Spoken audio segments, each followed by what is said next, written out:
मैं उस साल मर गया था जब मेरी वाइफ मुझसे सबसे ज्यादा प्यार करती थी। सैकड़ों करोड़ की प्रॉपर्टी को उसने एक पल में छोड़ दिया और मेरे साथ आग के समंदर में दफन हो गई। आखिरी पल में वह मेरा हाथ कसकर पकड़ लेती है और फूट फूट कर रोते हुए कहती है, इस लाइफ में मैंने तुम्हारा बहुत लंबा इंतजार किया है, अगली लाइफ में जरूर मुझे थोड़ा जल्दी ढूंढ लेना। जिसके बाद जब मैं दोबारा आंखें खोलता हूँ तो खुद को पिछले साल की एक गर्मियों की शाम में पाता हूँ। खिड़की के बाहर लाल सुर्ख शाम खून की तरह चमक रही है और गर्म हवा का झोंका कमरे के अंदर आता है। मैं सपने से जागकर बेड पर सुन्न बैठा रहता हूँ। दीवार के कोने में रखा अलार्म क्लॉक लगातार टिक टिक कर रहा है। वहीं टेबल पर रखा कैलेंडर चुपचाप पड़ा है, जिस पर मैं नीचे देखकर अपनी रिंग फिंगर में पहनी बिल्कुल नई वेडिंग रिंग को देखता हूँ। फिर आंखें बंद कर लेता हूँ। कुछ देर पहले आसमान छूती आग और हथेली में बची हुई नरम सी फीलिंग अब भी उतनी ही साफ महसूस होती है। यह सब इतना रियल कैसे लग रहा है? आखिर यह सपना है या हकीकत, जिस पर मैं खुद को जोर से चुटकी काटता हूँ। तुरंत दर्द की एक तेज लहर शरीर में दौड़ जाती है। तभी बाहर से आती गाड़ियों की आवाज मुझे उन बिखरे हुए ख्यालों से बाहर निकाल देती है। शौक से उबरने के बाद दिल में एक गहरी टीस और पछतावा उमड़ पड़ता है। किसी की रची हुई गलतफहमी की वजह से मैंने इतने सालों तक लियू रुयान से नफरत की थी। उसी दौरान मेरे बिजनेस राइवल्स हर तरह के तरीके इस्तेमाल करके उसे दबाते रहते हैं, जिससे वह घुटन भरी जिंदगी जीने पर मजबूर हो जाती है। और घर पर मैं भी उसके साथ बेहद ठंडा और बेरुखा व्यवहार करता रहा। जिस पर सबसे दुखद बात यह थी कि लियू रुयान के माता पिता बहुत पहले ही गुजर चुके थे। उसके पास कोई अपना भी नहीं बचा था। वह पूरी आधी जिंदगी अकेले ही अपने माता पिता की छोड़ी हुई कंपनी को संभालती रही। इसके बाद बहुत समय बीतने पर जब वह गलतफहमी दूर हुई, तब जाकर हमें सिर्फ 6 महीने की खुशियां नसीब हुईं। यहाँ तक कि हमारा एक बच्चा भी होने वाला था। लियू रुयान उस बच्चे को अपनी जान से भी ज्यादा संभाल कर रखती थी। तभी बटरमा लियू कमरे में आती है और मुझसे पूछती है, सर फूल पहुंच चुके हैं, क्या आप निकलने की तैयारी कर चुके हैं? जिस पर मैं हैरानी से पूछता हूँ, फूल? इस समय मेरा दिमाग अभी भी पूरी तरह उलझा हुआ था। मालियू फिर कहती है, क्या आप मिस मुकिकी से मिलने नहीं जाने वाले थे? मुकिकी का नाम सुनते ही मैं अचानक सन्न रह जाता हूँ, जैसे उलझे हुए धागों में अचानक एक सिरा मिल गया हो। आज वही दिन था। मुकिकी मेरी बचपन की दोस्त थी, इंटरमीडिएट थी, दारी और एक बेहद टैलेंटेड एक्ट्रेस भी। लेकिन अफसोस, एक एक्सीडेंट में उसका पूरा शरीर बुरी तरह जल गया था, जिसके बाद उसे लंबे समय तक हॉस्पिटल में रहना पड़ा। पिछली लाइफ में भी इसी दिन मैं फूलों का एक बुके लेकर हॉस्पिटल गया था और उसके साथ बर्थडे सेलिब्रेट किया था। लेकिन हॉस्पिटल से बाहर निकलने के बाद मैंने लियो रुयान को कार में बैठे देखा था। उसके चेहरे पर दर्द, उदासी और बेबसी साफ दिखाई दे रही थी। फिर भी मैंने कुछ समझाने की कोशिश नहीं की,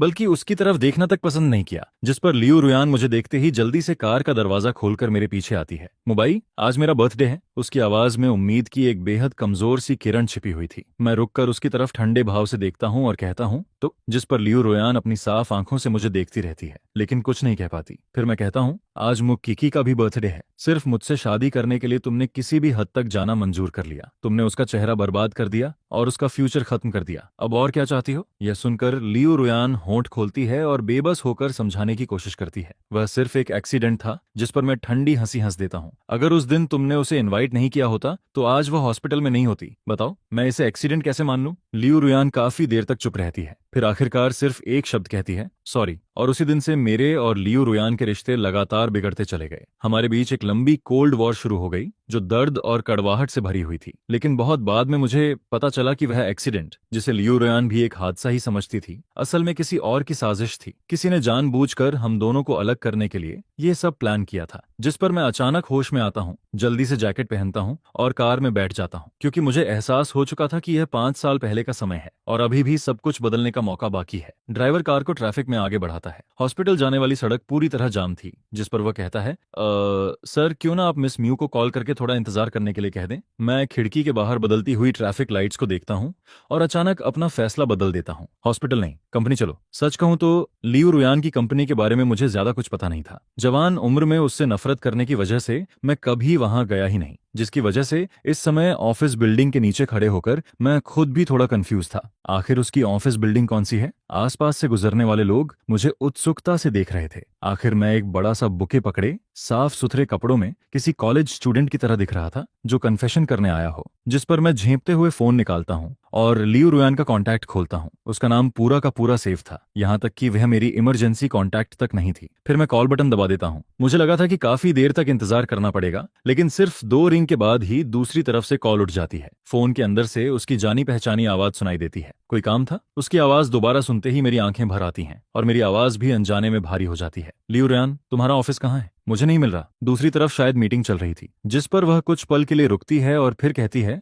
मीटिंग खत्म होने के बाद मैं नीचे आ रही हूँ। कुछ मिनट बाद लियू रुयान बिल्डिंग से बाहर निकलती है। उसकी लंबी और खूबसूरत परछाई धूप में फैल जाती है। वह हमेशा की तरह एलिगेंट, कोल्ड और बेहद खूबसूरत लग रही थी। वह मुझे देखकर पूछती है, तुम यहाँ क्यों आए हो? जिस पर मैं जल्दी से बुके उसकी बाहों में थमा देता हूँ और धीरे से कहता हूँ, हैप्पी बर्थडे। लियू रुयान कुछ नहीं कहती। हम दोनों के बीच एक अजीब सी खामोशी फैल जाती है। मैं चुपके से उसकी तरफ देखता हूँ और नोटिस करता हूँ कि वह फूलों को देख रही है, लेकिन उसके चेहरे पर खुशी का कोई निशान नहीं है। फिर वह कड़वी मुस्कान के साथ कहती है, मुबाई, ये फूल उसके लिए थे ना? मैं एक पल के लिए सन्न रह जाता हूँ। फिर मेरी नजर बुके पर जाती है और मेरा दिल धक से रह जाता है। बुरा हो गया। ब्लू रोज बुके, जिसका मतलब होता है मैं तुम्हें पूरा आसमान और पूरा समंदर देना चाहता हूँ। और मोपकिकी की सबसे पसंदीदा चीज भी आसमान और समंदर ही थे। अभी अभी वापस लौटने के कारण मेरी यादें बेहद उलझी हुई थीं। मैं सिर्फ लियू रुयान को ढूंढने की जल्दी में था और इस छोटी लेकिन अहम बात को पूरी तरह भूल गया। जिस पर लियू रुयान ठंडी आवाज में कहती है, बर्थडे गिफ्ट के लिए थैंक्स। उसकी आवाज लगभग बर्फ जैसी सख्त थी।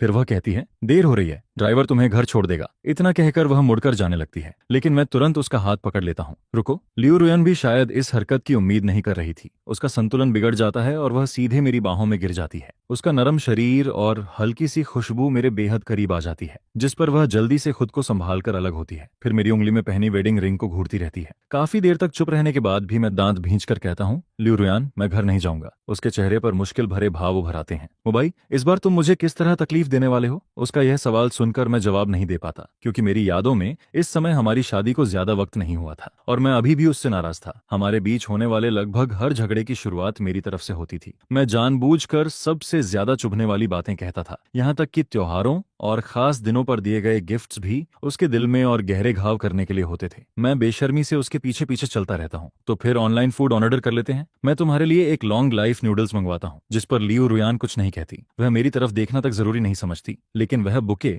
अब भी अपने हाथों में कसकर पकड़े रहती है। रास्ते में जब हम डस्टबिन के पास से गुजरते हैं तो मुझे लगता है कि वह बिना सोचे समझे उस बुके को सीधे उसमें फेंक देगी, लेकिन वह ऐसा नहीं करती। मैं उसके पीछे पीछे चलते हुए उसके ऑफिस तक पहुंच जाता हूँ, जिस पर मेरी नजर डेस्क पर रखे एक ठंडे पड़ चुके लंच बॉक्स पर जाती है। वह अब तक खुला भी नहीं था। यह देखकर मेरा दिल अचानक कसकर दर्द करने लगता है। मैं तुरंत फोन निकालता हूँ और उसके लिए लॉन्ग लाइफ नूडल्स ऑर्डर कर देता हूँ। हल्का सूप, कम नमक, बिना स्प्रिंग ऑनियन के, साथ में टोमेटो बीफ स्ट्यू और कुछ वेजिटेरियन डिशेस भी मंगवाता हूँ। और सारी डिशेस बिना मिर्च वाली थीं। पहले लियू रुयान हमेशा मेरी पसंद के हिसाब से खाना खाती थी। हर बार स्ट्रॉन्ग फ्लेवर वाला खाना ऑर्डर करती थी, लेकिन बाद में मुझे पता चला कि उसका स्टमक बिल्कुल ठीक नहीं था। ज्यादा तीखा, ज्यादा तेल वाला या ज्यादा नमकीन खाना उसके लिए अच्छा नहीं था। ऑर्डर करने के बाद मैं सोफा पर बैठ जाता हूँ, लेकिन समझ नहीं आता कि उससे क्या बात करूं। ऐसा लग रहा था जैसे जो भी कहूंगा सब गलत होगा। उधर लियू रुयान बुके का रैपिंग पेपर निकाल रही थी। शायद वह उन्हें वेस्ट में सजाना चाहती थी, लेकिन उन ब्लू रोजेस को देखते ही मेरे अंदर गुस्सा उमड़ पड़ता है, जिस पर मैं बिना सोचे आगे बढ़ता हूँ। बुके उसके हाथ से छीन लेता हूँ और सीधे डस्टबिन में फेंक देता हूँ। लियू रुयान हैरानी से मुझे देखती रह जाती है। गुलाब के कांटे से उसके अंगूठे में हल्की चोट लग गई थी और वहां से खून की एक बूंद निकल रही थी। वह थकी हुई सांस लेकर कहती है, मुबाई, क्या तुम्हारा ड्रामा खत्म हुआ? मैं भीतर का गुस्सा दबाने की कोशिश करता हूँ। आखिर यह लड़की कभी नाराज क्यों नहीं होती? ऐसा लगता है जैसे मिट्टी की बनी हो। फेंक दो इसे, मुझे पसंद नहीं है। मैं तुम्हारे लिए दूसरा बुके खरीदूंगा। जिस पर लियू रुयान टिश्यू निकालकर घाव पर दबाती है और आंखें झुकाकर बेबस आवाज में कहती है, छोड़ो, मैं ध्यान नहीं दूंगी। फिर मैं डस्टबिन से काला ट्रैश बैग उठाता हूँ और कहता हूँ, तुम यहीं रुको। इसके बाद मैं जल्दी से ऑफिस से बाहर निकल जाता हूँ। गर्मियों की शाम में सड़क किनारे कई फ्लावर वेंडर्स अपने ठेले लगाए खड़े थे। हालांकि उनकी फ्लावर्स क्वालिटी फ्लावर शॉप जितनी अच्छी नहीं थी, लेकिन इस समय मुझे उसकी परवाह नहीं थी। मैं एक एक स्टॉल पर जाता हूँ और वहां मौजूद सारी रेड रोजेस खरीद लेता हूँ। फिर साधारण से रैपिंग पेपर में उन्हें बांधकर एक बड़ा बुके तैयार करवाता हूँ। उसी समय फूड डिलीवरी भी पहुंच जाती है, जिस पर मैं एक हाथ में बुके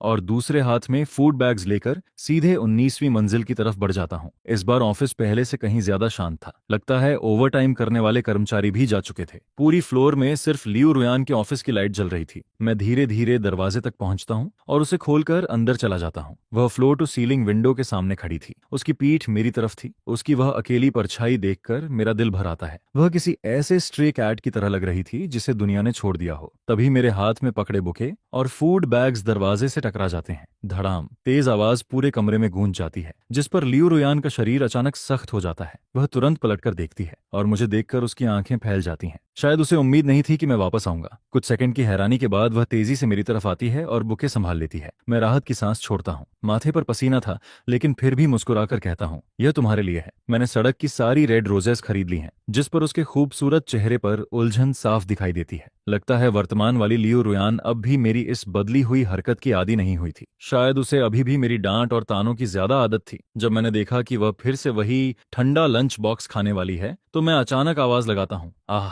जिस पर लियो रुयान तुरंत मेरी तरफ देखती है और उसी पल मैं उसकी आंखों में चमक कर गुजरी चिंता को पकड़ लेता हूँ।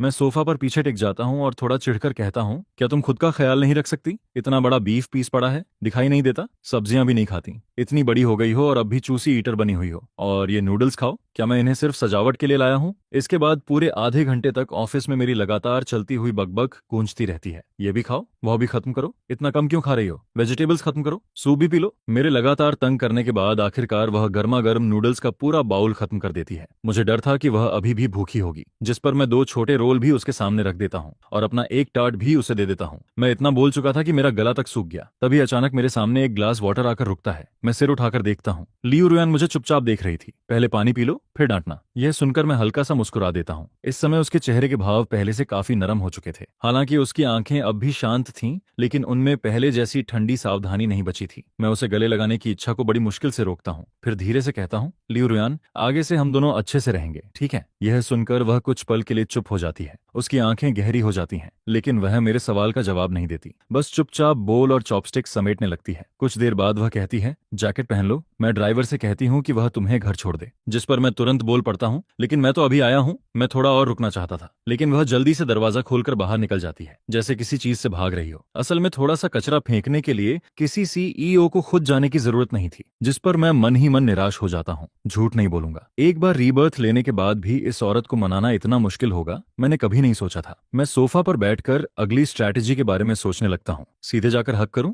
या पहले दिल की बात बताऊं और फिर हक करूं? इसी बीच अचानक फोन रिंग बज उठती है, जिस पर मेरे विचार बीच में ही टूट जाते हैं। मैं बिना ज्यादा ध्यान दिए कॉल रिसीव कर लेता हूँ। दूसरी तरफ से एक आवाज सुनाई देती है, एक ऐसी आवाज जिसे सुने बहुत समय हो चुका था, लेकिन जो अब भी बेहद परिचित थी। ब्रदर मू, आप कहाँ हैं? मेरे अंदर की सारी खुशी अचानक गायब हो जाती है। तभी मुझे याद आता है, अब भी एक इंसान बाकी है। तुम हो? मेरी आवाज में पहले जैसी गर्मजोशी बिल्कुल नहीं थी। दूसरी तरफ मुंह क्योंकि नरम आवाज में कहती है, मैं आपका बहुत देर से इंतजार कर रही हूँ। आपने कहा था ना कि आज बर्थडे मेरे साथ मनाएंगे, जिस पर पिछली लाइफ की सारी यादें मेरे दिमाग में वापस आने लगती हैं। मेरी उंगलियां धीरे धीरे मुट्ठी में बदल जाती हैं, इतनी कसकर कि उंगलियों के जोड़ सफेद पड़ जाते हैं। मैं अचानक पूछता हूँ, मुखी की, हम बचपन से साथ बड़े हुए हैं ना? वह मेरी भावनाओं में बदलाव महसूस कर लेती है। ब्रदर मू, हम फैमिली हैं, फैमिली। मैं इन 2 शब्दों को दोहराता हूँ, फिर अचानक पूछ बैठता हूँ, क्या तुम्हारे पास मुझसे कहने के लिए कुछ नहीं है? जिस पर दूसरी तरफ लंबी खामोशी छा जाती है। काफी देर बाद वह आह भरकर कहती है, सॉरी, मैंने आपसे छुपकर केक खा लिया था। यह सुनते ही मेरा पूरा शरीर ठंडा पड़ जाता है। मैं मुस्कुराना भी भूल जाता हूँ। फिर शांत आवाज में कहता हूँ, आज मेरे कुछ काम है, मैं हॉस्पिटल नहीं आ पाऊंगा। Happy birthday. इतना कहकर मैं कॉल काट देता हूँ, जिस पर मैं गहरी सांस लेता हूँ। दिल के अंदर अजीब सी बेचैनी उठ रही थी। मुझे वह फोन कॉल याद आती है जो किडनैपिंग से पहले मो क्यूकी ने की थी। उसने भी तब यही पूछा था कि मैं कहाँ हूँ। ये सोचकर मैं गहरी सोच में डूब जाता हूँ। वह इंसान जिस पर मैंने सबसे ज्यादा भरोसा किया था, लेकिन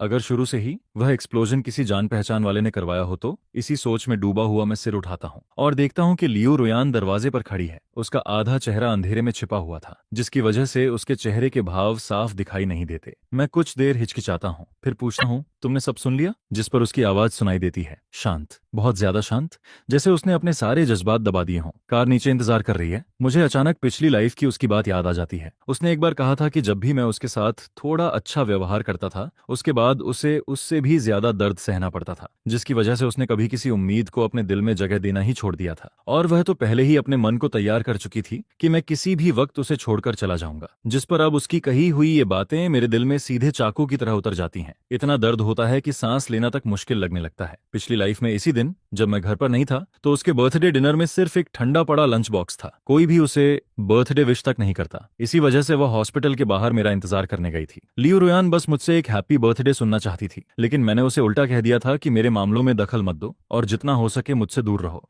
अब जब मुझे यह सच्चाई पता चलती है तो पछतावा मेरे सीने पर पहाड़ बनकर टूट पड़ता है, जिस पर वह नजरें फेर लेती हैं और धीरे से कहती है, सॉरी, मैंने ज्यादा बोल दिया। इसके बाद वह खुद को संभालते हुए कहती है, रात हो रही है, अगर तुम्हें हॉस्पिटल जाना है तो जल्दी जाओ। मैं अचानक उसका हाथ पकड़ लेता हूँ और बिना उसे मौका दिए अपनी उंगलियां उसकी उंगलियों में फंसा देता हूँ, जिस पर उसका पूरा शरीर एकदम सख्त हो जाता है। लेकिन हैरानी की बात यह थी कि वह हाथ नहीं छुड़ाती, बस भारी आवाज में पूछती है, मुबाई तुम क्या करना चाहते हो? क्या तुम्हें लगता है कि मैं अभी भी कम शर्मिंदा हुई हूँ? मैं उसकी पतली कमर को अपनी बाहों में भर लेता हूँ और बेहद दृढ़ आवाज में कहता हूँ, वाइफ हिलना मत। ये कुछ शब्द जैसे किसी जादुई सील की तरह काम करते हैं और वह पूरी तरह शांत हो जाती है, जिस पर मैं झुककर उसके ठंडे होंठों को किस करता हूँ। एक हाथ से उसकी कमर थामे हुए उसे धीरे से दीवार की तरफ ले जाता हूँ और बेहद सावधानी से उसे अपने करीब रखता हूँ। शुरुआत में उसका शरीर पूरी तरह सख्त था, फिर वह हैरान होती है और आखिर में धीरे धीरे खुद को मेरे हवाले कर देती है। वह आंखें बंद कर लेती है। उसकी सफेद ड्रेस अब पूरी तरह सिकुड़ चुकी थी, जिस पर अनजाने में उसके हाथ मेरी पीठ तक पहुंच जाते हैं और फिर वह मुझे कसकर पकड़ लेती है। दोनों एक दूसरे से चिपक जाते हैं।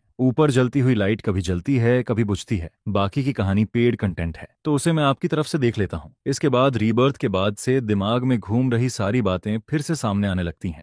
जिस किडनैपर ने मुझे अगवा किया था उसका कभी लियू रुयान से संपर्क रहा था। वह एक ऐसा बॉस था जिसकी कंपनी दिवालिया हो चुकी थी। वहीं मुक्यूकी के साथ हुआ एक्सीडेंट भी कोई हादसा नहीं था। असल में यह सब मेरे सेकंड अंकल की साजिश थी। उसने जानबूझकर मुझे और लियू रुयान को अलग करने के लिए ये सब प्लान किया था। ये सारी बातें मुझे पिछली लाइफ के आखिरी साल में पता चली थीं, लेकिन एक बात आज तक समझ नहीं आई, मेरी लोकेशन हमेशा सीक्रेट रहती थी। फिर किडनैपर्स को मेरे बारे में इतनी सटीक जानकारी कैसे मिली, जिस पर मेरे दिमाग में सिर्फ एक ही जवाब आता है, मुकीकी का वह फोन कॉल और मौत से पहले उसकी कही हुई बातें। मुझे याद आता है कि लियू रुयान ने एक बार कहा था, थैंक्स मुक्यूकी, अगर वह नहीं होती तो शायद मैं तुम्हें ढूंढ ही नहीं पाती। कहते हैं जो इंसान किसी घटना के बीच में होता है वह सबसे कम समझ पाता है, लेकिन अब पीछे मुड़कर देखने पर मुझे लगने लगता है कि जिस बचपन की दोस्त पर मैंने सबसे ज्यादा भरोसा किया था, उस मुक्यूकी ने आखिर इस पूरी घटना में क्या रोल निभाया था। पिछली रात मैं ठीक से सो नहीं पाया था, ऊपर से मानसिक थकान भी बहुत थी, जिसकी वजह से अगली सुबह सिर भारी लग रहा था और मैं दोपहर तक सोता रह गया। शायद लियू रुयान पहले ही समझ गई थी कि मैं भूख लगने पर जागूंगा, इसीलिए लंच पहले से ही टेबल पर सजा हुआ रखा था। पूरा घर बेहद साफ सुथरा था, हर चीज अपनी जगह पर रखी हुई थी। मैं जल्दी से फ्रेश होकर खाना खाता हूँ और फिर लियू रुयान के स्टडी रूम की तरफ चला जाता हूँ। उसका कंप्यूटर अभी भी वीडियो मीटिंग पर चल रहा था। शाम की हल्की धूप फ्लोर टू सीलिंग विंडो से होकर अंदर आ रही थी और उसकी ठंडी, खूबसूरत और रॉयल सी दिखने वाली शक्ल पर पड़ रही थी, जिससे उसके चेहरे की सख्ती काफी नरम दिखाई दे रही थी। उसे देखते ही मेरा दिल एक बार फिर तेजी से धड़कने लगता है। सच में जितना ज्यादा देखो उतनी ज्यादा खूबसूरत लगती है।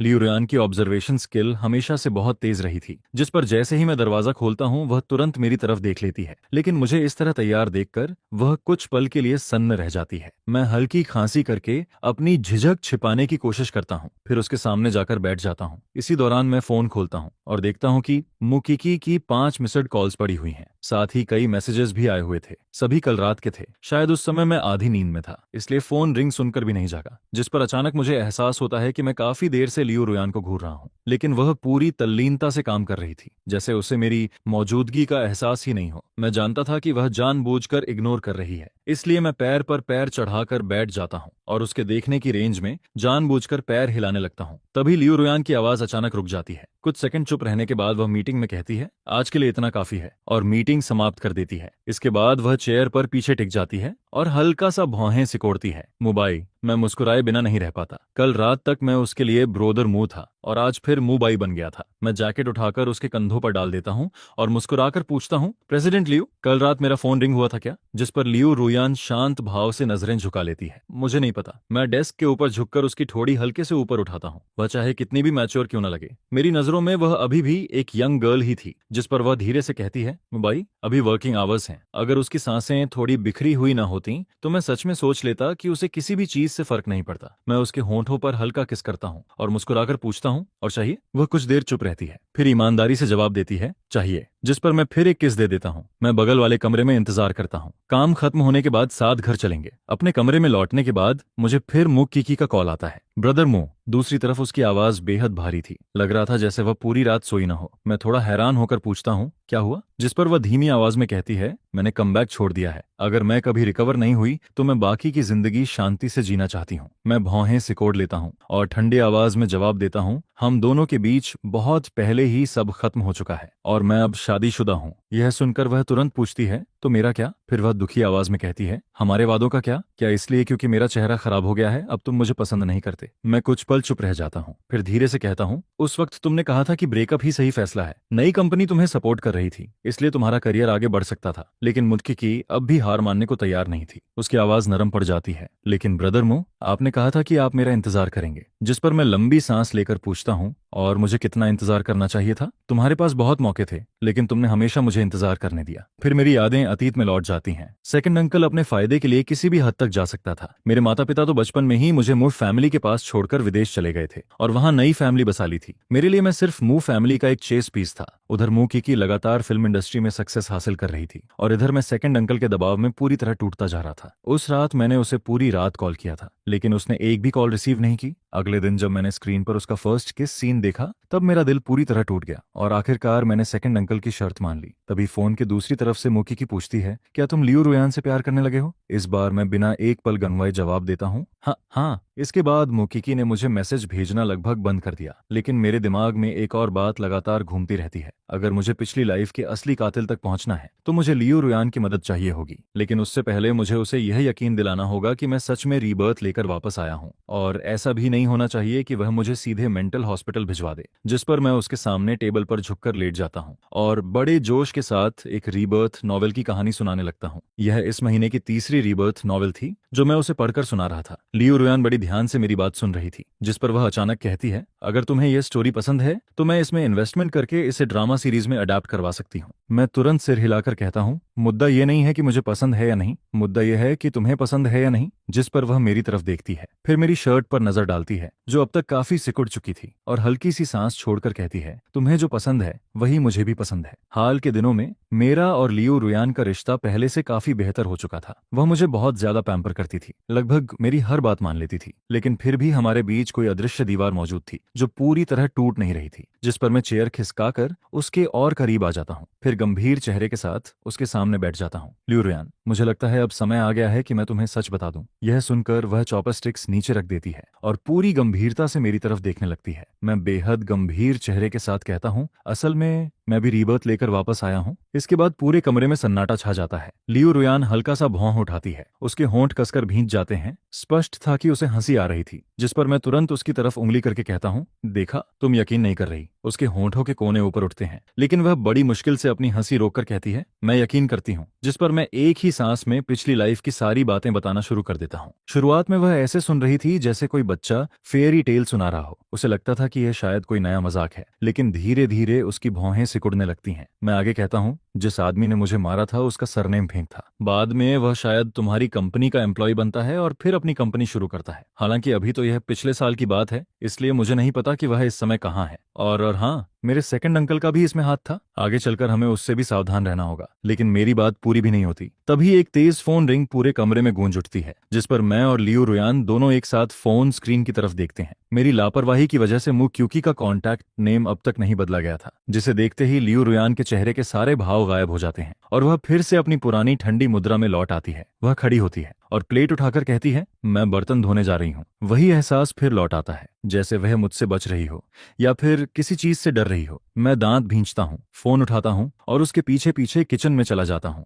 वह मेरी तरफ पीठ करके सिंक के सामने खड़ी थी। पानी की धार लगातार बह रही थी, जिस पर मैं बिना कुछ कहे स्पीकर ऑन कर देता हूँ। अगले ही पल मूचीकी की आवाज फोन से सुनाई देती है, ब्रदर मू, शायद यह आखिरी बार है जब मैं आपको कॉल कर रही हूँ। उसकी आवाज के साथ तेज हवा की आवाज भी आ रही थी, जिससे मेरा दिल अचानक धड़क उठता है। वह धीमी आवाज में कहती है, स्कूल बिल्डिंग की रूफ पर हूँ। ब्रदर मू, आपको याद है जिस दिन मेरे पेरेंट्स मुझे छोड़कर चले गए थे? आपने कहा था कि मू, फैमिली में भी कोई आपको सच्चे दिल से नहीं चाहता और आपने मुझे रोका था। उसकी आवाज में गहरा अफसोस था, लेकिन अब आपको मेरी जरूरत नहीं रही। मुझे जीने की कोई वजह नहीं मिल रही। जिस पर मेरा सिर झंझना उठता है, क्योंकि तुम कोई बेवकूफी मत करना। मैं जल्दी जल्दी कपड़े पहनते हुए कहता हूँ, वहीं रुको, मैं अभी आता हूँ। इसके बाद मैं कॉल काट देता हूँ, लेकिन जैसे ही पीछे मुड़ता हूँ, मैं देखता हूँ कि लियो रुयान अब भी सिंक के पास खड़ी थी। उसकी पीठ मेरी तरफ थी। पानी की आवाज लगातार गूंज रही थी, जैसे उसने कुछ सुना ही न हो। मैं बेचैनी में उसके पास पहुंचता हूँ। अरे, तुम अभी तक तैयार नहीं हुई? जल्दी कपड़े बदलो। मैं उसका हाथ पकड़कर खींच लेता हूँ, जिस पर वह हल्का सा लड़खड़ा जाती है और बड़ी बड़ी आंखों से मुझे देखने लगती है। तैयार हो जाओ, मेरा अकेले जाना ठीक नहीं लगेगा। आखिर मेरी वाइफ भी तो है। इसके बाद मैं फोन निकालकर झुंझलाहट में कहता हूँ,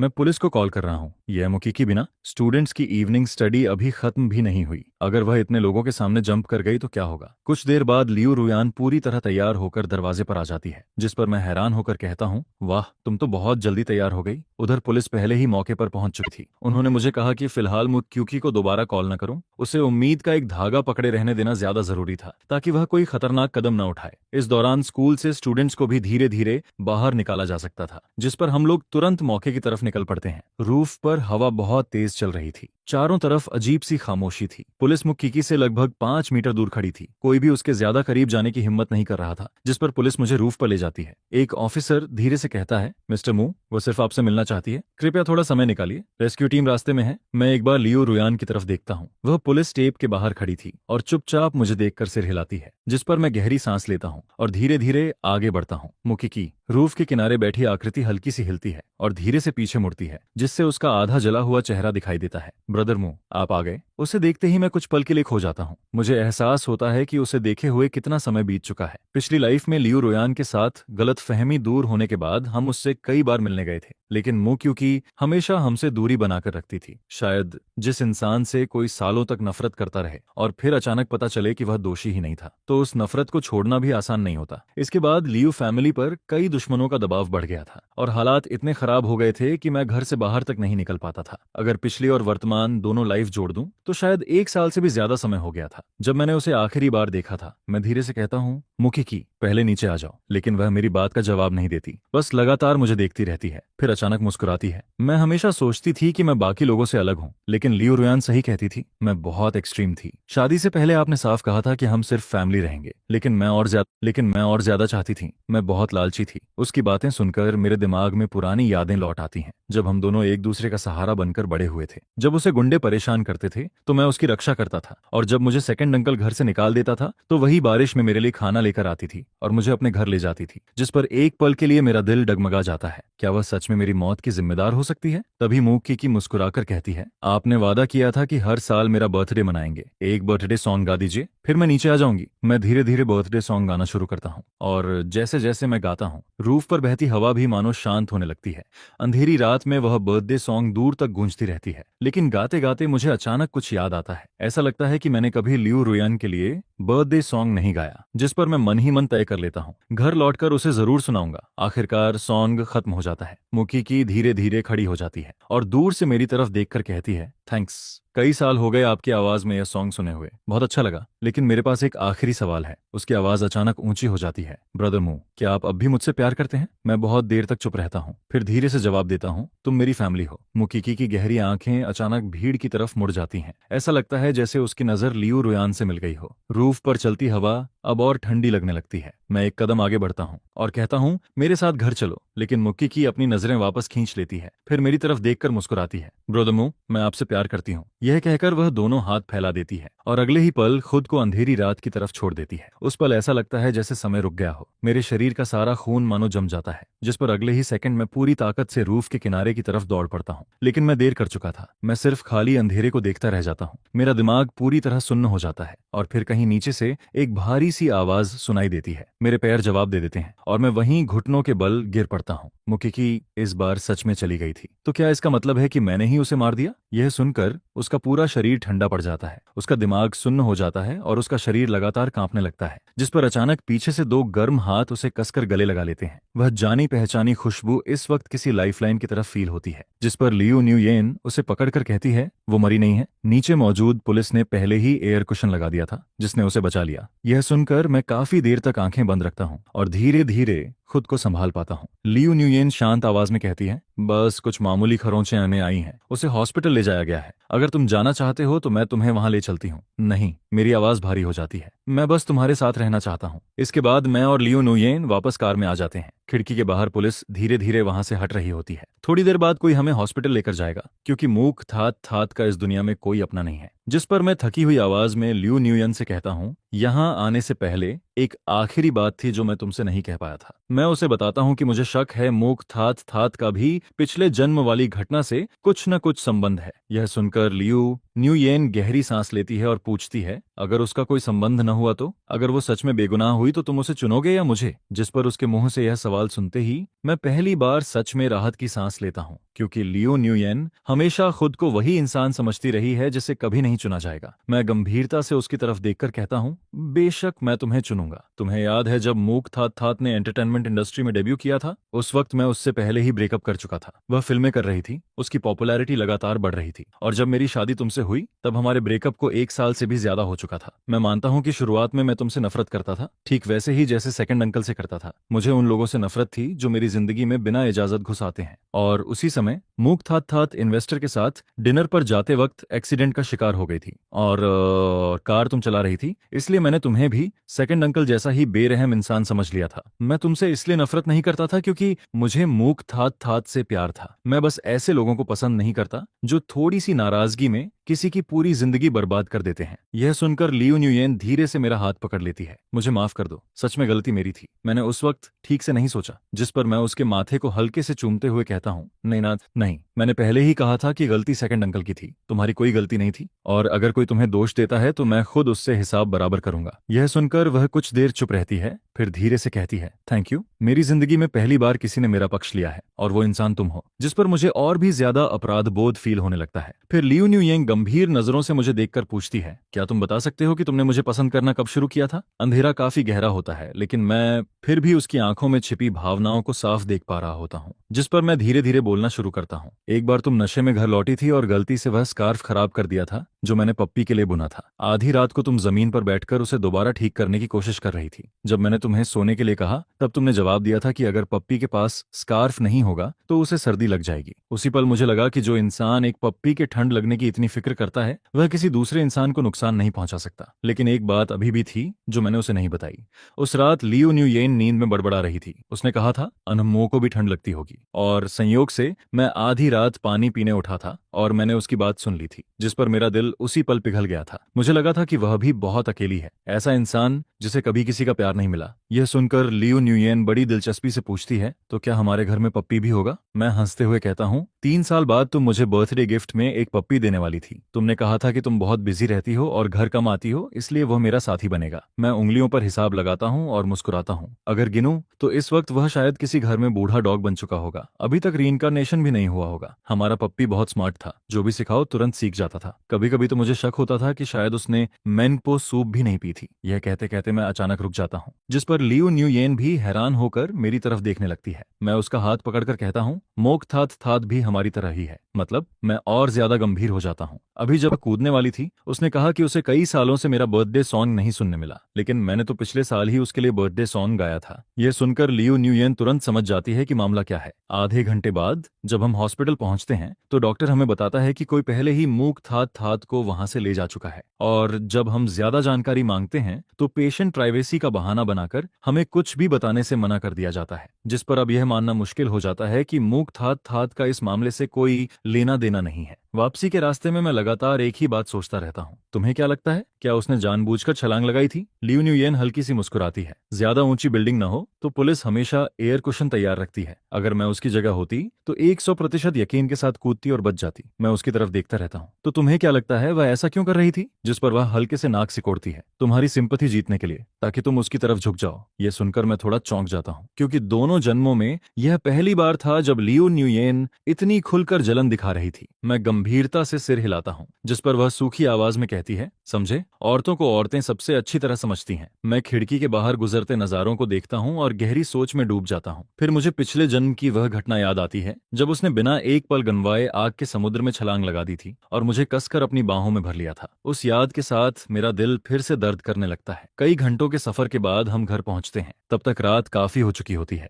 आंट लियो वापस जा चुकी होती है और लिविंग रूम की लाइट भी बंद होती है। लियो न्यूयेन जैसे ही स्विच की तरफ हाथ बढ़ाती है, मैं उसे पकड़कर सोफा पर गिरा देता हूँ, जिस पर वह हैरानी से पूछती है, तुम क्या कर रहे हो? मैं उसके कान के पास झुककर धीरे से कहता हूँ, लियो न्यूयेन, मैं तुमसे प्यार करता हूँ। यह सुनते ही उसकी सांसें तेज हो जाती हैं। उसे खुद भी यकीन नहीं होता कि सिर्फ एक आई लव यू उसके दिल को इतना हिला सकता है। जिस पर मैं मुस्कुराकर और भी नरम आवाज में कहता हूँ, वाइफ, मैं तुमसे प्यार करता हूँ। अगले ही पल वह मुझे कसकर गले लगा लेती है और उस पल मैं बिना किसी विरोध के उसके प्यार को महसूस करता रहता हूँ। फिर मैं मुस्कुराकर पूछता हूँ, क्या तुमने हमारे बच्चे का निकनेम सोच लिया है? जिस पर लियू न्यूयेन भावनाओं से भरकर मुझे कसकर गले लगा लेती है और धीरे से कहती है, आन्हमो, मैं सिर्फ तुम्हारी हूँ। नहाने के बाद मेरी आंखें भारी होने लगती हैं और फिर मैं उसे अपनी बाहों में भरकर उसी सुकून के साथ उसके पास लेटा रहता हूँ। सारा फायदा उठाकर वह एक आज्ञाकारी बिल्ली की तरह मेरे पास सिमट जाती है, जैसे उसे कभी गुस्सा आना ही नहीं आता हो। अनमो, मुझे बहुत नींद आ रही है। उसकी लाड़ भरी आवाज मुझसे चिपकी रहती है, जिस पर वह अचानक कहती है, जब हमारी नई नई शादी हुई थी तब तुमने मुझसे मूवी देखने चलने का वादा किया था, लेकिन अगले दिन तुमने कहा कि तुम्हारे पेट में दर्द है और फिर चले गए। हॉस्पिटल गए थे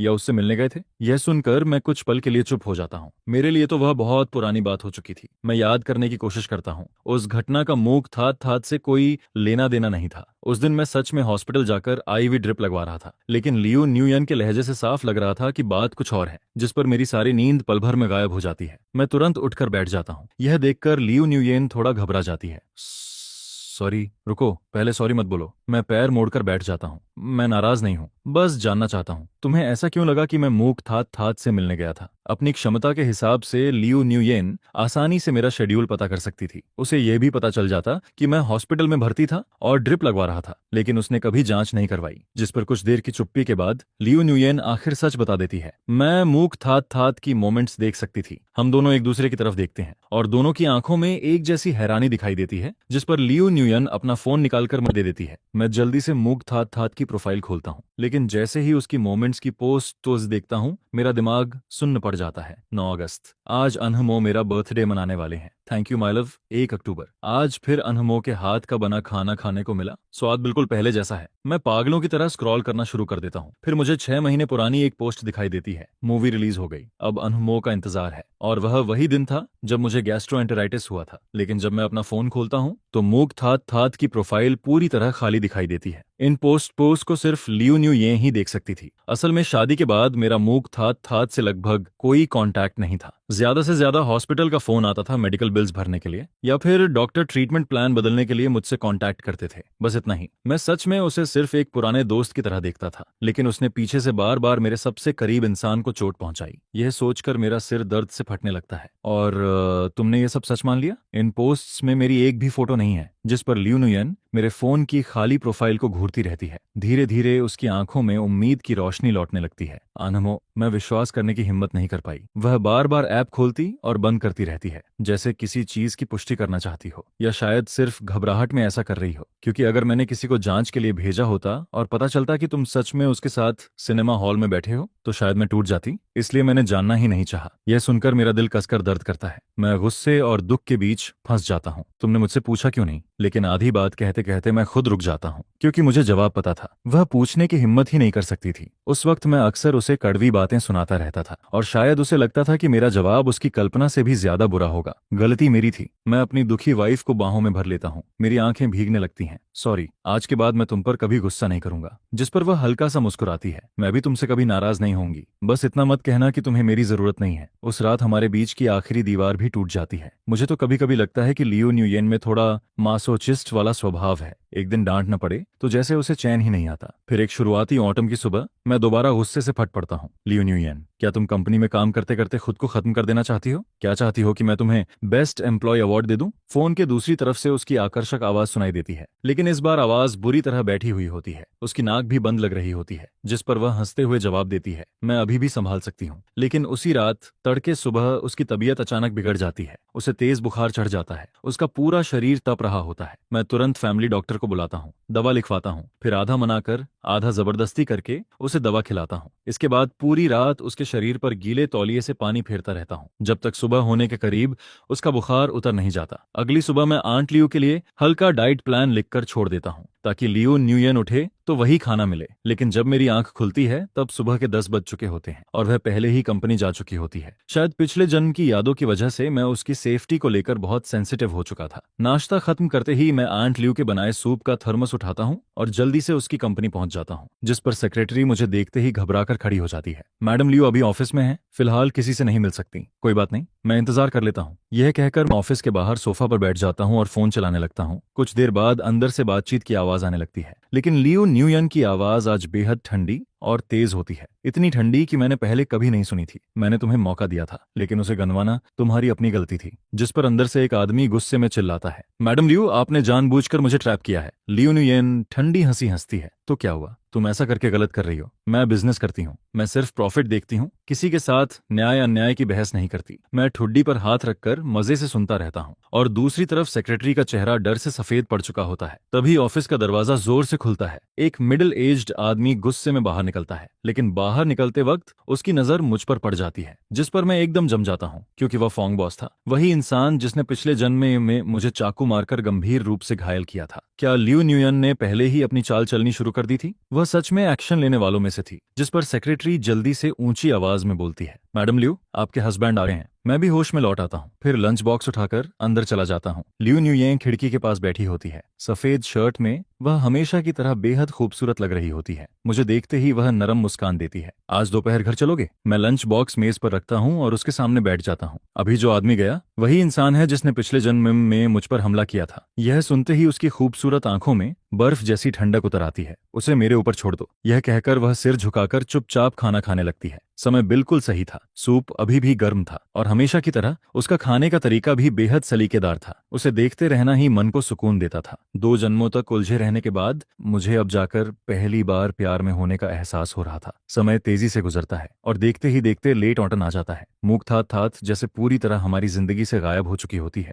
उसका फोन नंबर बंद हो चुका था, सारे कॉन्टैक्ट्स खत्म हो चुके थे। कभी कभी स्कूल से निकलते स्टूडेंट्स को देखकर मुझे पुरानी बातें याद आ जाती थीं, लेकिन मेरा इंट्यूशन लगातार कह रहा था कि यह कहानी इतनी आसानी से खत्म नहीं होने वाली। दूसरी तरफ लियो न्यूयन दिन ब दिन और ज्यादा बिजी होती जा रही थी। सुबह जल्दी निकलती, रात देर से लौटती, जिस पर मुझे बार बार पिछला जन्म याद आता। तब भी वह बिल्कुल ऐसी ही थी, जैसे उसके पास कभी खत्म न होने वाला काम हो। सर, 10 बज चुके हैं, अब सो भी जाइए। मैं कालीन पर पैर मोड़कर बैठा होता हूँ। मेरे आसपास अभी अभी खरीदे गए सामानों का ढेर लगा होता है, जिस पर मैं मुस्कुराकर कहता हूँ, थोड़ी देर और इंतजार कर लेता हूँ। गिनूं तो पूरा 1 हफ्ता हो चुका था जब से मेरी लियो न्यूयन से ठीक से मुलाकात नहीं हुई थी, इसलिए आज अचानक उसका इंतजार करने का मन कर रहा था। मौसम धीरे धीरे ठंडा होने लगा था, जिस पर मैं मॉल जाकर लियो न्यूयन के लिए विंटर क्लॉथ्स खरीद लाया था। एक कैमल कलर का चेक पैटर्न स्कार्फ, एक वुल कोट और उसकी पसंद की चीज, एक जोड़ी फर वाले ग्लव्स। वो थोड़े बच्चों जैसे लग रहे थे, लेकिन बेहद प्यारे भी थे। जब मैं सामान क्लोजेट में रखने जाता हूँ, तभी कोट की जेब से फोन के वाइब्रेट होने की आवाज आती है। मैं फोन निकाल कर देखता हूँ, वह एक ईमेल होता है, जिस पर मैं उसकी फोटो लेकर लियो न्यूयन को मैसेज भेज देता हूँ। डियर वाइफ, तुम्हारे पास ऐसा फोन कब से है जिसके बारे में मुझे पता ही नहीं। मैं मजाक में उसे छेड़ता हूँ। वह अब मेरी ऐसी हरकतों की आदी हो चुकी थी, जिस पर वह तुरंत रिप्लाई करती है, वो वर्क फोन है, मैं गलती से घर पर छोड़ आई, तुम मेरे लिए ईमेल चेक कर दो। मैं मुस्कुराता हूँ, कहीं कोई लव लेटर तो नहीं आया? अगर आया हुआ तो मैं हंगामा कर दूंगा। लेकिन ईमेल खुलते ही मेरी मुस्कान गायब हो जाती है। स्क्रीन पर एक मेडिकल रिपोर्ट दिखाई देती है। मैं आंखें सिकोड़कर उसे झूम करता हूँ। मोतन स्कल फ्रैक्चर, ब्रेन हेमरेज। ऐसा लग रहा था जैसे उसके सिर पर किसी भारी चीज से हमला किया गया हो। नीचे डेथ सर्टिफिकेट भी लगा हुआ था, cause of death work site accident. मैं अनजाने में बुदबुदाता हूँ, बेचारा। इसी बीच लियो न्यूयन का मैसेज फिर आता है, मैं थोड़ी देर में घर पहुंच जाऊंगी। मैं फोन रख देता हूँ। किचन में उसके लिए खाना अभी भी गर्म हो रहा था, जिस पर मैं दोबारा गिफ्ट पैक करने लगता हूँ। मैं चाहता था कि सारे नए कपड़े एक सरप्राइजिंग गिफ्ट की तरह उसे दूं, लेकिन तभी फोन फिर बज उठता है। कॉलर आईडी पर ट्रांफी का नाम चमक रहा होता है। ब्रोदर, आखिर कब मेरे साथ स्टूडियो खोलने का फैसला करोगे? मैं हंसकर जवाब देता हूँ, अभी नहीं, फिलहाल मुझे लियो न्यूयन के साथ रहना है, थोड़ा और इंतजार कर। यह सुनकर तानफी मजाक उड़ाने लगता है। पहले तो उसे परेशान करते करते जान निकाल देते थे और अब हर वक्त उसी से चिपके रहते हो। मैं हंस पड़ता हूँ, पहले मैं अंधा था, अब ठीक हो गया हूँ। ट्रांफी बेबस होकर आह भरता है, ठीक है, लेकिन पता है तुम्हारे डिजाइन्स के कितने फैंस हैं? जल्दी काम शुरू करो बॉस। मैं कुछ पल सोचता हूँ, फिर कहता हूँ, थोड़ा और वक्त दे। जिस पर ट्रांफी हंसकर बोलता है, ठीक है, तब तक अपनी लियो न्यूयन के साथ रोमांस करते रहो। मैं इनकार नहीं कर सकता था, मैं सच में उसके साथ ज्यादा समय बिताना चाहता था। अगर दूसरी जिंदगी मिलने के बाद भी कुछ नहीं बदला तो आखिर में हमारा अंत फिर वही होने वाला था। इसलिए हर गुजरता दिन मेरे लिए और कीमती हो गया था। लियो न्यूयन, हमेशा की तरह समय पर घर लौटती है। लिविंग रूम में सिर्फ एक छोटी लैंप जल रही होती है। सूप अभी भी गर्म रखा हुआ होता है, जिस पर वह आते ही बिल्ली की तरह मेरी गोद में कूद पड़ती है। मैं बेबस होकर उसे कसकर पकड़ लेता हूँ। ध्यान से, गिर मत जाना। फिर मैं उसके बाल सहलाते हुए कहता हूँ, बेडरूम में चलो, मैंने तुम्हारे लिए गिफ्ट तैयार किया है। बेडरूम के बीचों बीच एक विशाल गिफ्ट बॉक्स रखा होता है, हालांकि उसकी पैकिंग काफी टेढ़ी मेढ़ी होती है। मैं थोड़ा शर्मिंदा होकर कहता हूँ, ये तुम्हारा लेट बर्थडे गिफ्ट है, खोलकर देखो। जिस पर लियू न्यूयन की आंखें चमक उठती हैं। उसके चेहरे पर साफ खुशी दिखाई देने लगती है। अनुमो, थैंक यू। लेकिन गिफ्ट खोलने से पहले वह रुक जाती है, जैसे कुछ कहना चाहती हो। काफी देर झिझकने के बाद वह आखिर बोलती है, मुझे तुमसे एक बात करनी है। शायद हमें कुछ समय के लिए अलग होना पड़ेगा। यह सुनकर मैं कुछ सेकंड के लिए स्तब्ध रह जाता हूँ। उसकी आंखों में संघर्ष साफ दिखाई दे रहा था, जिस पर वह धीरे से कहती है, हमें एक नाटक करना होगा। फिर वह ईमेल की तरफ इशारा करती है। मो थान हुए मु थत थत का पिता था। जिस रिपोर्ट को तुमने अभी देखा, उसमें लिखा था कि उसकी मौत कंस्ट्रक्शन साइट एक्सीडेंट में हुई, और कई साल पहले वह प्रोजेक्ट तुम्हारे सेकंड अंकल और मेरे पिता का जॉइंट प्रोजेक्ट था। यह सुनकर मेरे दिमाग में अचानक एक पुरानी याद उभर आती है। उस दिन मैं स्कूल रूफटॉप पर मूक थात थात को ढूंढने गया था। उसका चेहरा निराशा से भरा हुआ था। मेरा परिवार खत्म हो गया, अब मेरा कोई अपना नहीं बचा। उस वक्त मैं भी उसके पास धीरे धीरे गया था और उसे एक आइसक्रीम पकड़ा दी थी। मेरे पास भी कोई फैमिली नहीं है। देखो, ये चोट उन लड़कों ने बाथरूम में मुझे पीट कर दी है, और मेरे सेकंड अंकल को सिर्फ इस बात की चिंता है कि मैं उनके लिए मुसीबत क्यों बनता हूँ। मोक थात थात, वह कभी मेरी परवाह नहीं करेंगे। यह सुनकर मॉक धाट धाट नीचे उतरती है, आइसक्रीम पकड़ती है, फिर अचानक पूछती है, तुम्हारे सेकंड अंकल का नाम क्या है? मो मिनवियन। यह नाम सुनते ही उसकी आंखें बदल जाती हैं। क्या वही मो मिनवियन जो मो ग्रुप का मालिक है? मैं सिर हिला देता हूँ, जिस पर वह पहली बार मुझे इतनी गंभीर नजरों से देखती है। फिक्र मत करो, अब से हम फैमिली हैं। उस वक्त मैं उस नजर का मतलब नहीं समझ पाया था, लेकिन कई साल बाद मुझे एहसास हुआ। शायद नाम जानने से पहले वह सच में मुझे फैमिली मानना चाहती थी, लेकिन जैसे ही उसे मो फैमिली और मेरी पहचान का पता चला, उसे बदला लेने का एक रास्ता दिखाई दे गया। और शायद उसी दिन से उसका हर वादा झूठ पर बना हुआ था। जिस पर लियू न्यूयेन धीरे से कहती है, अनहमो, मैं देख सकती हूँ कि मूक थात थात तुमसे प्यार करती है, और तुमने कहा था कि पिछले जन्म में तुम्हारी मौत में उसका भी हाथ था। शायद इसलिए क्योंकि तुमने मुझे चुना था। मैं नहीं चाहती कि तुम दोबारा मेरी वजह से खतरे में पड़ो। अगर तुम मुझसे दूर रहोगे तो भविष्य का सारा खतरा मैं अकेले झेल लूंगी। लेकिन मैं धीरे से सिर हिला देता हूँ, अगर मैं अपनी वाइफ की भी रक्षा नहीं कर सकता तो फिर मर्द कहलाने का क्या हक है मुझे? मैं तुम्हारे साथ यह नाटक जरूर करूंगा। कुछ हफ्तों बाद मीडिया में खबर फैल जाती है, बिजनेस सेलिब्रिटी लियू न्यूयेन और उनके हस्बैंड के डिवोर्स की अफवाह। उसी दिन इंटरनेट पर मेरी विला छोड़कर जाते हुए फोटोज भी वायरल हो जाती हैं, जिस पर ट्रान फी मुझे घूरता रहता है। जब मैं अपना सामान उठाकर उसके अपार्टमेंट में शिफ्ट हो रहा होता हूँ, वह खुशी से चिल्ला पड़ता है, बॉस, आखिर तुमने करियर पर ध्यान देने का फैसला कर ही लिया। लेकिन 3 दिन बाद मुझे सेकंड अंकल का फोन आता है, मोबाच, आज रात घर आ सकते हो? मैं मुस्कुराकर जवाब देता हूँ, सेकंड अंकल, अचानक मेरी याद कैसे आ गई? क्या मैं अभी अभी डिवोर्स नहीं हुआ हूँ? जिस पर वह हंसते हुए कहते हैं, फैमिली तुम्हें बाहर दुख झेलते हुए नहीं देख सकती। आज एक पार्टी रखी है, सोचा तुम्हारे लिए कोई नया रिश्ता भी देख लूं। मैं हल्का सा हंस देता हूँ, आपकी इन्फॉर्मेशन नेटवर्क काफी तेज है, तो आओगे या नहीं? मैं समय पर पहुंच जाऊंगा। कॉल खत्म होते ही ट्रान फी चिंतित होकर मेरी तरफ देखता है, क्या तुमने अपने पेरेंट्स से बहुत पहले रिश्ता नहीं तोड़ लिया था? फिर वो फैमिली के मामलों में क्यों पड़ रहे हो? मैं शांत आवाज में कहता हूँ, मैं भी नहीं पढ़ना चाहता, लेकिन कुछ लोग लगातार मुझे मारने की कोशिश कर रहे हैं। उस रात मैं फॉर्मल सूट पहनकर मो फैमिली मैंशन पहुंच जाता हूँ। बैंक्वेट हॉल मेहमानों से भरा हुआ होता है, हर तरफ वाइन ग्लासेस टकराने की आवाजें आ रही होती हैं। जैसे ही मैं अंदर कदम रखता हूँ, सभी की नजरें मेरी तरफ मुड़ जाती हैं और चारों तरफ फुसफुसाहट शुरू हो जाती है। क्या यही मो फैमिली का यंग मास्टर है? क्या हमारी बेटी को उससे मिलवाना चाहिए? अगर रिश्ता बन गया तो कई साल की मेहनत बच जाएगी। मैं भीड़ के बीच से आगे बढ़ता हूँ, लेकिन तभी एक जानी पहचानी आवाज मेरे कानों में पड़ती है, जिसे सुने हुए काफी वक्त हो चुका था। मैं आवाज की दिशा में देखता हूँ और वहां भीड़ के बीच वाइन ग्लास पकड़े हुए लियो न्यूयंग खड़ी दिखाई देती है, को हमेशा की तरह सबसे अलग नजर आती है। उसके डिवोर्स की खबर सुनते ही न जाने कितने बॉस उसे अप्रोच करने लगते हैं और कई लेयर में उसे चारों तरफ से घेर लेते हैं। जिस पर लियो रोयान ठंडी नजर से मेरी तरफ देखती है और थू अना भी उसकी एक्टिंग में साथ देने के लिए मेरी तरफ देखती है। लेकिन मैं उसकी तरफ नहीं जाता,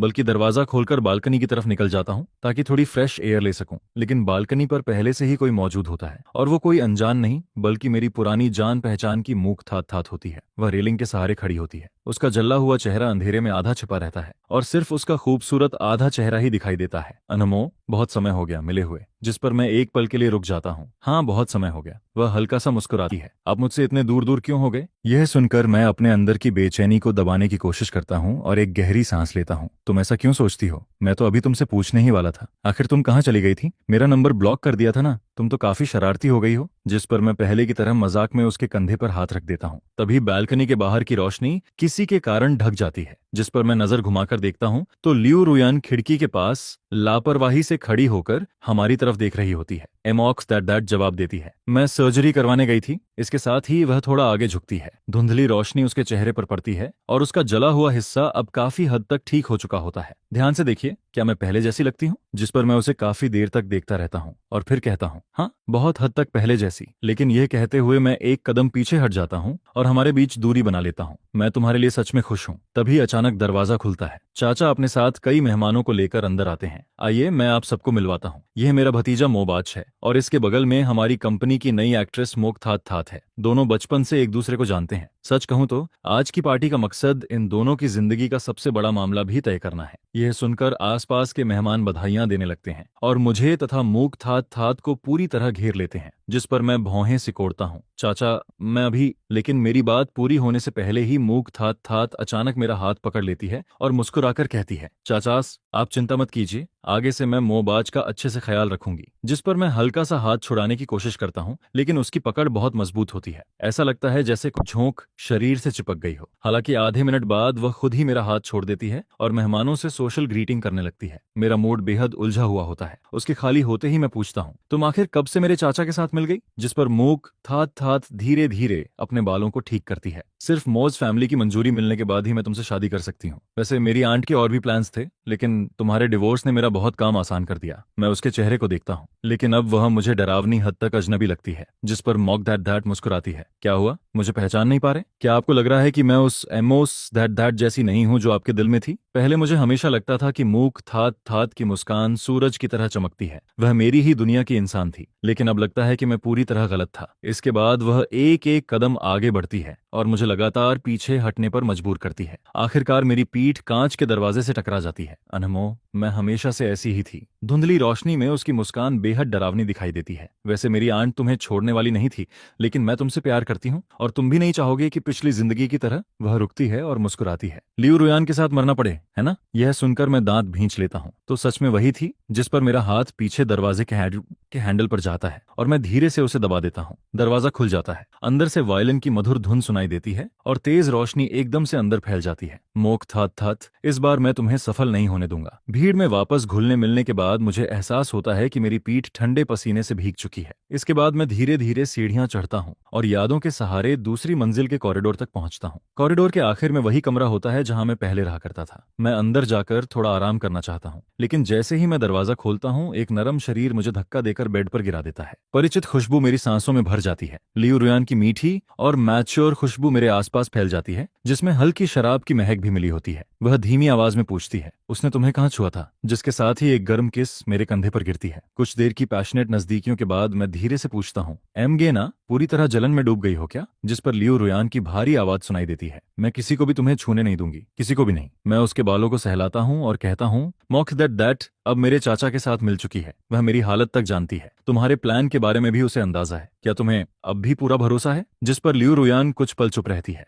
मोबाच, अगर इस वजह से मो फैमिली को बहुत बड़ा नुकसान हुआ तो तुम क्या करोगे? तब मुझे समझ आता है कि वह इसी बात को लेकर परेशान है। मैं उसका हाथ पकड़ लेता हूँ। मेरे माता पिता की शादी सिर्फ बिजनेस मैरिज थी। वे एक दूसरे से नफरत करते थे। मेरे पैदा होते ही उन्होंने मुझे चाचा के पास छोड़ दिया और खुद विदेश में बस गए। चाचा ने हमेशा मुझे एक टूल की तरह इस्तेमाल किया। अगर मेरी जिंदगी में तुम नहीं होती तो शायद मैं बहुत पहले मर चुका होता। इसलिए मेरी चिंता मत करो। अगर वो फैमिली सच में बर्बाद होती है तो उसका कारण मेरे चाचा की बुरी करतूतें होंगी और वह उसी लायक है। इसके बाद अगले कुछ महीनों में मेरी जिंदगी फिर सामान्य हो जाती है। आखिर एडल्ट होने के बाद मैंने कभी मो फैमिली से एक पैसा तक नहीं लिया था। मैं हमेशा पार्ट टाइम काम करके खुद को संभालता आया था। डिजाइन फील्ड में भी मैंने कुछ उपलब्धियां हासिल कर ली थीं, सिवाय इसके कि चाचा बार बार मुझे वापस बुलाकर मोक थात थात के साथ ब्लाइंड डेट अरेंज करते रहते थे। बाकी सब कुछ शांत चल रहा होता है। जिस पर ट्रान फी बहुत नाराज रहता है। रिश्ता तोड़ चुके हो फिर भी उनकी बात क्यों मान रहे हो? लेकिन मैं उसे कोई जवाब नहीं देता, क्योंकि मूक थात थात मेरी हालत अच्छी तरह जानती है। अगर मैं उसकी बात नहीं मानता तो वह मेरे चाचा को लियू रुयान के खिलाफ भड़काती रहती, और जब तक लियू रुयान उन दोनों को पूरी तरह खत्म नहीं कर देती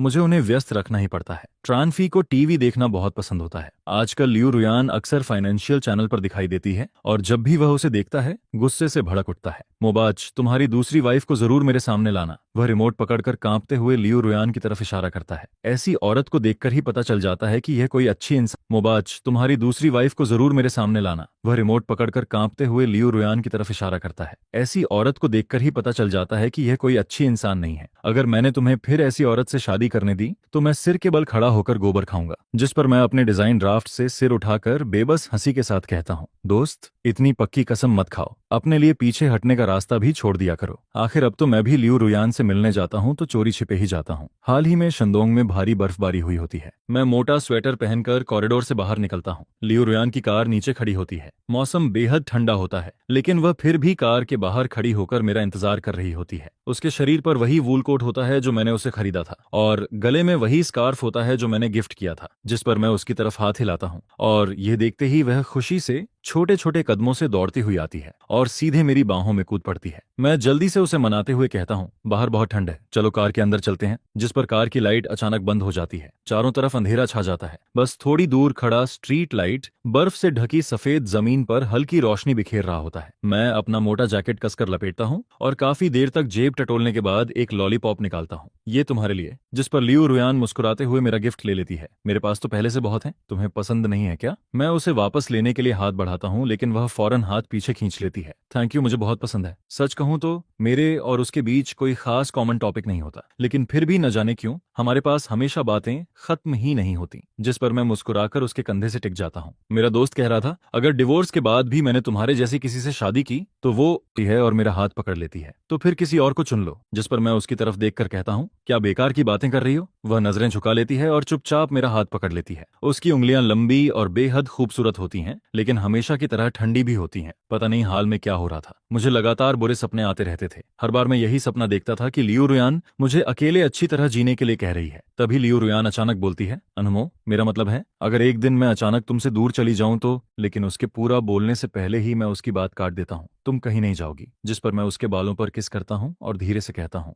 हम कभी अलग नहीं होंगे। अगली सुबह मैं और ट्रान फी जल्दी जल्दी टैक्सी में बैठते हैं और स्टूडियो जाने की तैयारी करते हैं। तभी मूक थात थात का फोन आता है। अनमो बैच, आप कहाँ तक पहुंचे? जिस पर मुझे अचानक याद आता है कि आज उसकी डेट का वादा था। सॉरी, मुझे जरूरी काम है। मूक थात थात पूछती है, कहाँ हो? एड्रेस भेज दो। लेकिन ट्रानफी जानता था कि मैं उसे पसंद नहीं करता, इसलिए वह मेरा फोन छीनकर सीधा कॉल काट देता है। उसी समय टैक्सी में रेडियो न्यूज चल रही होती है। हम दोनों कुछ देर तक सुनते रहते हैं, फिर अचानक चुप हो जाते हैं। मोक फैमिली के साथ कुछ हो गया? यह घटना बहुत पहले की जड़ से जुड़ी होती है। एक कंस्ट्रक्शन साइट पर बड़ा इंडस्ट्रियल एक्सीडेंट हुआ था, जिस पर ट्रानफी चिंता से मेरी तरफ देखता है, लेकिन मैं सिर हिलाता हूँ। मैं ठीक हूँ। मुझे उम्मीद नहीं थी कि लियू रुयान इतनी जल्दी एक्शन ले लेगी। पिछली जिंदगी की यादें मेरे दिमाग में घूम जाती हैं। उस एक्सप्लोजन के पीछे असली मास्टरमाइंड मेरा दूसरा चाचा ही था। धीरे धीरे मेरे दिल का बोझ हल्का होने लगता है। इस बार सब कुछ 10 साल पहले ही हो गया था। लियू रुयान की कंपनी तेजी से ग्रो कर रही थी और चाचा की ताकत अभी इतनी बड़ी नहीं हुई थी। शायद इस बार पिछली जिंदगी जैसी त्रासदी नहीं होगी। आज सड़क पर ट्रैफिक भी ज्यादा नहीं होता। टैक्सी ड्राइवर आराम से गाड़ी चला रहा होता है, लेकिन आधे रास्ते पहुंचते ही एक कार अचानक हमारी तरफ पूरी रफ्तार से आ जाती है और अगले ही पल मेरी आंखों के सामने अंधेरा छा जाता है। तभी दूर से किसी की आवाज सुनाई देती है, मोबाज, जल्दी आंख खोल बेवकूफ। धातु रगड़ने की तीखी आवाज मुझे नींद से जगा देती है। मैं मुश्किल से आंखें खोलता हूँ। मेरे हाथ पैर भारी हो चुके होते हैं। सामने स्टील पाइप दिखाई देता है और ट्रानफी उसी पाइप से बंधा हुआ बैठा होता है।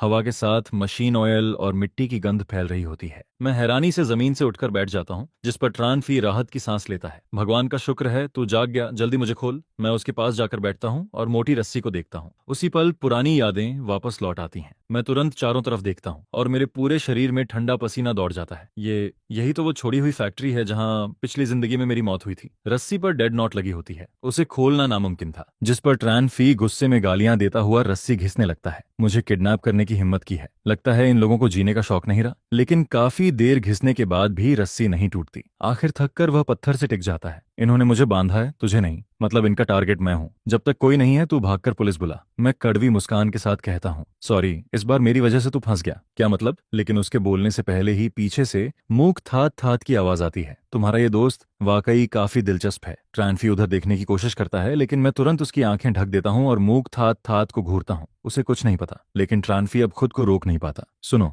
मैं यू फैमिली से हूँ। मुझे बांधने की हिम्मत की है तुमने। मेरे पिता तुम्हें इसकी कीमत चुकवा देंगे। यह सुनते ही मूक थात थात थात का चेहरा उतर जाता है, जिस पर मैं तुरंत कहता हूँ, तुमने सुन लिया, हमारे बीच की बात में यू फैमिली को घसीटने की जरूरत नहीं है। ट्रांफी के पिता राजनीति में थे और उसका बड़ा भाई पुलिस ऑफिसर था। अगर उसके साथ सच में कुछ हो जाता तो कोई भी चैन से नहीं रह पाता। मूक थात थात मेरी तरफ एक पेपर नाइफ फेंकती है। मैं तुरंत उसे उठाकर ट्रांफी की रस्सियां काट देता हूँ। कुछ मत देखना, सीधे घर जाओ और वहीं रहना। यह सुनकर ट्रांफी बिना पीछे देखे बाहर भाग जाता है। अब पूरी फैक्ट्री में सिर्फ मैं और सूख थात थात बचे होते हैं। वह मेरा हाथ पकड़कर खिड़की तक ले जाती है। देखो कौन आया है। मैं नीचे देखता हूँ और अगले ही पल मेरा दिल कसकर सिकुड़ जाता है। नीचे लियू रुयान खड़ी होती है। उसके सिर पर मेरे चाचा ने गन तान रखी होती है। मेरी उंगलियां ठंडी पड़ जाती हैं और हल्का कांपने लगती हैं। लेकिन मैं जानता था, जितना ज्यादा मैं चिंता दिखाऊंगा, लियू रुयान उतने ही बड़े खतरे में पड़ जाएगी, जिस पर मैं मजबूरी में आंखें बंद कर लेता हूँ। मेरा उससे डिवोर्स हो चुका है। उसके साथ जो भी हो, उसका मुझसे कोई लेना देना नहीं। मूक थात थात नीचे देखते हुए ठंडी आवाज में कहती है, चाचा उसकी एक टांग तोड़ दीजिए। अगले ही पल गनशॉट की आवाज गूंजती है। लियू रुयान की टांग से गहरा लाल खून बहने लगता है। वह एक घुटने पर गिर जाती है, फिर सिर उठाकर मेरी तरफ देखती है और सफेद पड़े चेहरे के साथ कहती है, मोक थात थात मोबैच यही है, उसे जाने दो। लेकिन मोक थात थात उसकी बात अनसुनी कर देती है।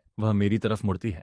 अनमो, खुश हो? पूरा शरीर मेरा ठंडा पड़ चुका होता है। मेरे मुंह से एक शब्द भी नहीं निकलता। जिस पर मूक थात थात फिर कहती है, चाचा दूसरी टांग भी। यह सुनते ही मैं उसका हाथ पकड़ लेता हूँ। मेरी आवाज कांप रही होती है। मत करो, मैं तुमसे विनती करता हूँ। अचानक उसके चेहरे की मुस्कान गायब हो जाती है, लेकिन उसकी उंगलियां मेरी कलाई को इतनी जोर से पकड़ लेती हैं कि जोड़ सफेद पड़ जाते हैं। वह चुनौती भरी नजर से लियू रुयान को देखती है। अगले ही पल मेरी ठुड्डी पकड़कर कहती है, मुझे किस करो। मैं पीछे हटने ही वाला होता हूँ कि वह तुरंत बोल पड़ती है, क्या तुम चाहते हो कि लियू रुयान मर जाए? जिस पर मेरा पूरा शरीर जम जाता है। मैं हिल भी नहीं पाता। मूक थात थात अपने होंठ मेरे होंठों पर रख देती है और उसी पल मेरे अंदर घिन की लहर दौड़ जाती है। मैं जोर से उसे धक्का देता हूँ और पीछे हट जाता हूँ। तभी नीचे से अचानक एक और गन शॉट सुनाई देती है। मेरा दिमाग एकदम खाली हो जाता है। मैं लड़खड़ाते हुए खिड़की तक पहुंचता हूँ, लेकिन नीचे लियू रुयान खून के तालाब में नहीं पड़ी होती, बल्कि मेरा दूसरा चाचा जमीन पर गिरा होता है। उसे पीठ में गोली लगी होती है और कुछ ही दूरी पर आर्मर्ड पुलिस की पूरी टीम तेजी से अंदर घुस रही होती है। कुछ ही पलों में पूरा इलाका पुलिस से घिर जाता है। यह देखकर मूक थात थात का चेहरा अचानक बदल जाता है और अगले ही सेकंड वह गन उठाकर सीधे मेरी तरफ तान देती है। उसे बिल्कुल उम्मीद नहीं थी कि पुलिस इतनी जल्दी पहुंच जाएगी। जिस पर मूक थात थात जल्दी से मुझे हैंडकफ लगाकर स्टील पाइप के साथ बांध देती है और खुद फैक्ट्री के एक ऐसे कोने में छिप जाती है जहां स्नाइपर उसे नहीं देख सकते थे। फिर वह जोर से चिल्लाती है, मेरे हाथ में एक्सप्लोजिव है, लियू रुयान को अंदर भेजो। अगर वो नहीं आई तो मैं मोबाज को अपने साथ मार दूंगी। जिस पर मैं तुरंत कहता हूँ, मूक थात थात शांत हो जाओ। लेकिन वह पागलों की तरह हंस पड़ती है। मैं बिल्कुल शांत हूँ। पिछली जिंदगी में तुम लियू रुयान के साथ मर सकते थे, तो मेरे साथ क्यों नहीं? उसकी आवाज लगातार और ज्यादा उग्र होती जा रही थी। मैंने सोचा था कि मैं सब कुछ बदल सकती हूँ, लेकिन तुम भी रीबर्थ लेकर वापस आ गए। आखिर क्यों? मेरा पुराना मोबाज मुझे वापस दो। तभी कुछ कदम दूर से एक परिचित और साफ आवाज सुनाई देती है, मैं आ गई हूँ, उसे छोड़ दो। यह सुनते ही मेरा दिल जोर से धड़क उठता है। लियू रुयान सच में आ चुकी थी। मैं गुस्से से चिल्ला उठता हूँ, तुम पागल औरत हो क्या? यहाँ क्यों आई हो? उसकी घायल टांग पर लगा खून अब सूख चुका होता है, लेकिन दूसरी मंजिल पर कदम रखते ही उसकी नजर सिर्फ मुझ पर टिकी रहती है, जैसे उसे डर हो कि मेरे साथ कुछ भी बुरा हो सकता है। जिस पर मूक थात थात मुझे पीछे खींच लेती है और गन सीधा लियू रुयान की तरफ तान देती है। लियू रुयान, इस बार हम कुछ नया खेलते हैं। वह दूर पड़े एक जैकेट की तरफ इशारा करती है, उसे पहन लो। मत पहनना। मैं पूरी ताकत से चिल्लाता हूँ, लेकिन मूक थात थात पागलों जैसी एक्साइटेड हंसी हंसने लगती है। अनमो, पिछली जिंदगी में लियू रुयान तुम्हारे साथ मरने को तैयार थी। अब मैं देखना चाहती हूँ कि तुम उससे कितना प्यार करते हो। उसकी आंखों में जुनून साफ दिखाई दे रहा था। मैं इस दिन का बहुत लंबे समय से इंतजार कर रही हूँ। आज या तो वो मरेगी या फिर तुम। जिस पर मैं भर्राई आवाज में चिल्लाता हूँ, लियू रुयान, यहाँ से चली जाओ। लेकिन ऐसा लगता है जैसे उसने मेरी बात सुनी ही नहीं। वह बिना झिझक जैकेट उठाकर पहन लेती है। तभी काउंटडाउन की पहली आवाज गूंजती है और मैं निराशा में आंखें बंद कर लेता हूँ। मूक थात थात मुझे जोर से आगे धक्का देती है। मौजबाज चुनो। मैं दोनों के बीच खड़ा होता हूँ और एक कदम लियू रुयान की तरफ बढ़ाता हूँ, लेकिन वह तुरंत आधा कदम पीछे हट जाती है। मोबाज, इधर मत आना, इसमें बॉम्ब है। उसकी आवाज बेहद गंभीर होती है, जिस पर मैं वहीं रुक जाता हूँ। मैं मौत से नहीं डरता था, लेकिन अगर मैं अभी मोक थात थात के सामने लियू रुयान को चुन लेता तो वह पागल होकर बॉम्ब समय से पहले एक्टिवेट कर सकती थी। तभी लियू रुयान धीरे धीरे खिड़की के पास पहुंचती है। वह मूक थात थात की तरफ देखकर कहती है, तुम्हारे पिता के लिए मुझे अफसोस है। फिर उसकी आवाज ठंडी हो जाती है, लेकिन तुम्हें मेरे पिता का नाम लेने का कोई अधिकार नहीं। यह सुनते ही मूक थात थात बुरी तरह भड़क जाती है। वह आधा कदम आगे बढ़ती है। तुम जैसी अमीर घरों में पैदा हुई लड़कियां क्या कभी सच्चे दिल से किसी चीज की परवाह कर सकती हैं? लेकिन लियू रुयान बिना डरे जवाब देती है, उस समय तुम्हारे पिता ने सेफ्टी रूल्स तोड़े थे, उन्होंने हेलमेट नहीं पहना था और कंपेंसेशन भी पूरी दी गई थी। फिर वह तिरस्कार भरी मुस्कान के साथ कहती है, असल में तुम सिर्फ एक कमजोर इंसान हो। यह सुनकर मेरा पूरा शरीर कांप उठता है। मुझे लग रहा था कि पूरी दुनिया पागल हो चुकी है। लियू रुयान का हर शब्द मुख थात थात के सबसे गहरे जख्म पर वार कर रहा था। मैं समझ ही नहीं पा रहा था कि वह ऐसा क्यों कर रही है। क्या उसे अपनी जान की परवाह नहीं थी? तभी मुख थात थात अचानक एक लाइटर निकालती है और जमीन पर फेंक देती है। अगले ही पल चारों तरफ आग भड़क उठती है। तब मुझे एहसास होता है कि उसने पहले से ही पूरी फ्लोर पर गैसोलीन फैला रखा था।